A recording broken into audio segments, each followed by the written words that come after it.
You're a senator's wife in ancient Rome, 45 AD. Your husband's at the forum, your kids are with their tutors, and you're planning dinner when imperial guards show up at your door. They're not here because you've done something wrong. They're not here to arrest your husband. They're here because Empress Messalina has personally requested your services. And what's about to happen to you will destroy your marriage, ruin your family's reputation, and turn you into entertainment for the most powerful woman in the world, who sees your humiliation as just another Tuesday night. Yeah, this actually happened. Valeria Messalina ruled alongside Emperor Claudius for 7 years and basically controlled 60 million people across the Roman Empire. History remembers her as this young, beautiful empress who gave Claudius an heir and helped keep the empire stable after that whole mess with Caligula getting stabbed to death. But here's what they don't tell you in the history books. Behind all those marble statues and fancy ceremonies, Messalina was running what can only be described as the most twisted, systematic sexual exploitation ring in human history. I'm talking about stuff so messed up that even Roman historians, and these guys lived in a world where owning sex slaves was totally normal, even they had trouble writing it down. This wasn't just some crazy empress having affairs. This was industrial-scale psychological warfare disguised as imperial entertainment. What I'm about to show you comes from official Roman court records, eyewitness accounts from historians like Tacitus who lived through this, and archaeological evidence we've literally dug up from the imperial palace. We're talking about a system that operated for almost a decade right in the heart of Rome. And here's the most disturbing part.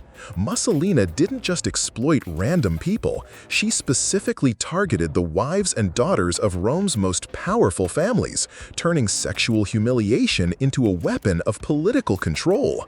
She had record keepers, schedules, profit margins. The whole thing ran like a business. I couldn't stop researching this story once I started. It's that insane. Before we dive deeper into this absolute nightmare, hit that subscribe button if you're into dark history that actually happened. And drop a comment telling me where you're watching from. It really helps the channel grow.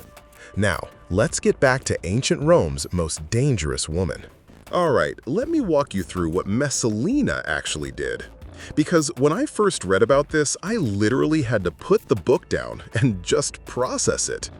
She turned part of the imperial palace, the actual seat of Roman power, into a forced prostitution network. But not with random women, with senators' wives, consuls' daughters, the most elite women in the empire. And get this, she made it sound like an honor. Picture this. You're living your normal life as a Roman noblewoman when Messalina's people show up with what they called recruitment lists. These weren't random visits. They had files on everyone, which families owed political favors, whose husbands needed government positions, who had the right attributes for specific clients. I found records showing they literally rated women like products. Physical descriptions, family connections, even personality assessments to predict who would comply and who might cause problems. The bureaucracy of it all is what really gets me. They had schedulers, client preferences, medical checkups, revenue tracking. They treated human beings like inventory in some luxury catalog. Here's what happened when you got selected. First, they'd tell you this was a special honor from the Empress herself. Your family's loyalty to Rome was being tested.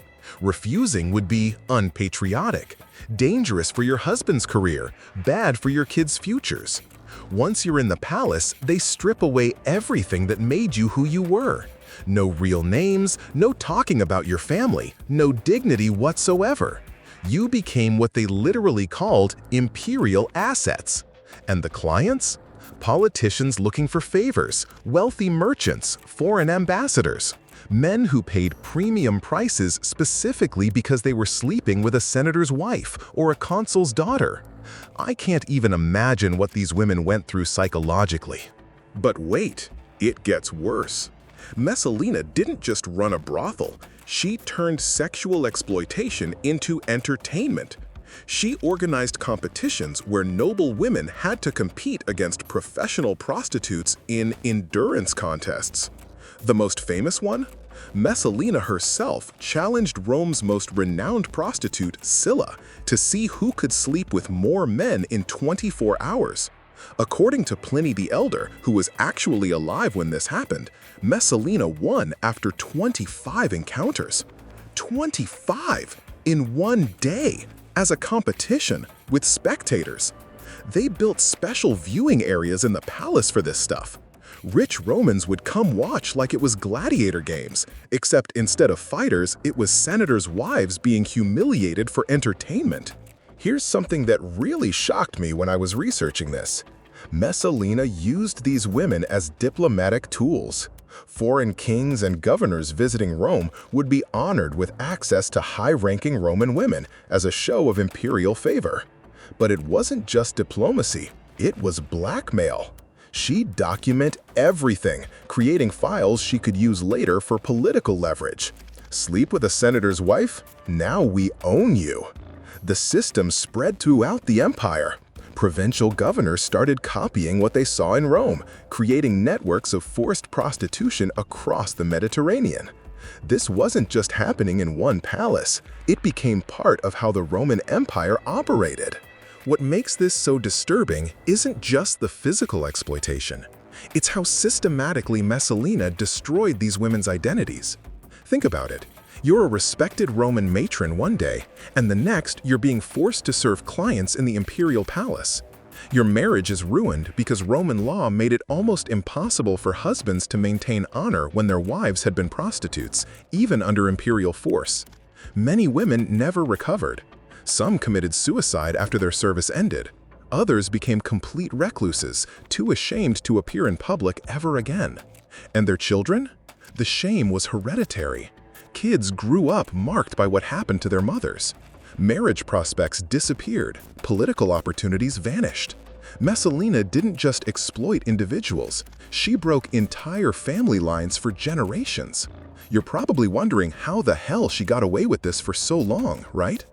Because the brothel system was just the beginning. Messalina wasn't content with sexual exploitation. She created an entire shadow government based on blackmail, murder, and psychological control that made the palace prostitution look almost small.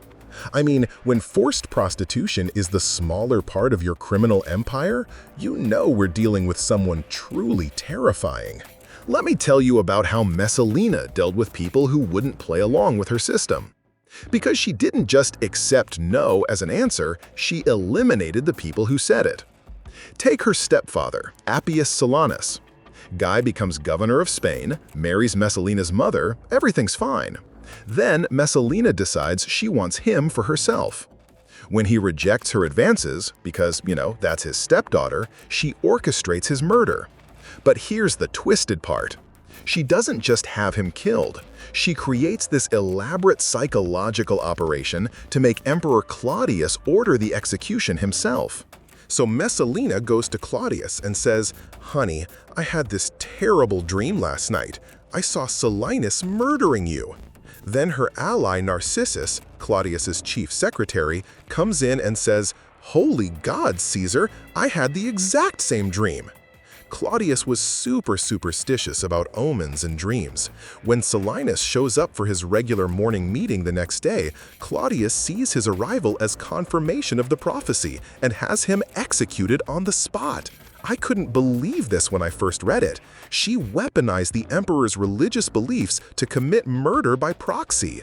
But it wasn't just about removing threats. Every elimination came with a financial bonus. When someone got executed for treason, their property got confiscated and redistributed. Guess who ended up with most of it? Valerius Asiaticus owned these famous gardens that Messalina wanted, so she arranged to have him tried for treason in Claudius's bedroom while she watched from the side. Talk about a kangaroo court. The guy almost got acquitted too, until the trial got sabotaged at the last minute. Messalina walked away with some of the most valuable real estate in Rome. Here's what really gets me. This whole operation was profitable. The forced prostitution generated revenue, the property confiscations brought in wealth, and the political blackmail created ongoing income streams. Messalina basically turned the Roman imperial system into a criminal enterprise disguised as government. And she did it for 7 years without Claudius figuring it out. How does an emperor not notice his wife is running a massive criminal operation out of his own palace? That's what I kept asking myself. But here's the part that really haunts me about this whole story. Messalina didn't just commit these crimes, she made them seem normal, even fashionable. She used all the right language. Women weren't being forced into prostitution, they were being honored with imperial service. Families weren't being blackmailed, they were demonstrating loyalty to Rome. Kids grew up thinking this was just how things worked. Teenage girls learned that their bodies ultimately belonged to the state. Boys learned that their future wives might be called to serve the empire. And it worked. Families competed to show enthusiasm for Messalina's demands because compliance brought rewards, government contracts, military commissions, political advancement. Resistance meant social death. The really messed up part? This system spread beyond Rome. Provincial governors throughout the empire started implementing similar programs because they'd seen how effectively it worked in the capital. We're talking about systematic sexual exploitation becoming standard imperial policy across the Mediterranean world. Archaeological evidence suggests entire sections of government buildings were modified to accommodate these activities. It became infrastructure, part of how the empire operated. Imagine being a foreign diplomat visiting Rome and being told, "Oh, and here's where you can access senators' wives as part of our hospitality services." That was the Roman Empire under Messalina. Sexual exploitation packaged as luxury amenities. This sounds like fiction, but it's all documented in official Roman records. What do you make of something like this becoming completely normalized in one of history's most powerful civilizations? You know what's crazy? We know all this because Romans were obsessive record keepers. Palace administrators documented everything: client schedules, revenue reports, victim profiles, medical examinations. These aren't rumors or propaganda. These are official imperial documents that survived for 2,000 years. The Vatican secret archives have preserved fragments of the financial records. The Capitoline museums have correspondence showing how the system operated.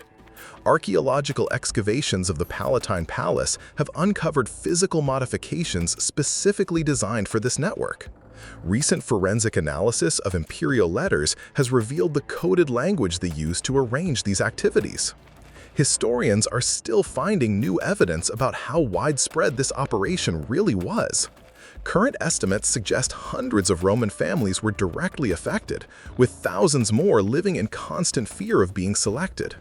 And here's the thing, we're probably only seeing the tip of the iceberg. Most victims never spoke about what happened to them, and most records were deliberately destroyed after Messalina's death. So how did this whole thing finally come crashing down? Messalina got too ambitious for her own good. In 48 AD, while Claudius was out of town inspecting harbors, she decided to marry her lover, Gaius Silius, in a public ceremony. Not a secret affair, a full wedding with all the Roman legal formalities. This was bigamy, treason, and probably the stupidest political move in Roman history all rolled into one. The wedding party became this massive celebration where all of Messalina's victims were forced to serve as entertainment for the guests. It was like a grand finale showcasing everything she'd built over 7 years. But making it public was her fatal error. When news reached Claudius, even he couldn't ignore what was happening anymore. Messalina's advisors knew she was done for. They sent guards to execute her in the gardens of Lucullus, the same property she'd stolen through murder years earlier. Her final moments? She begged for mercy and tried to negotiate.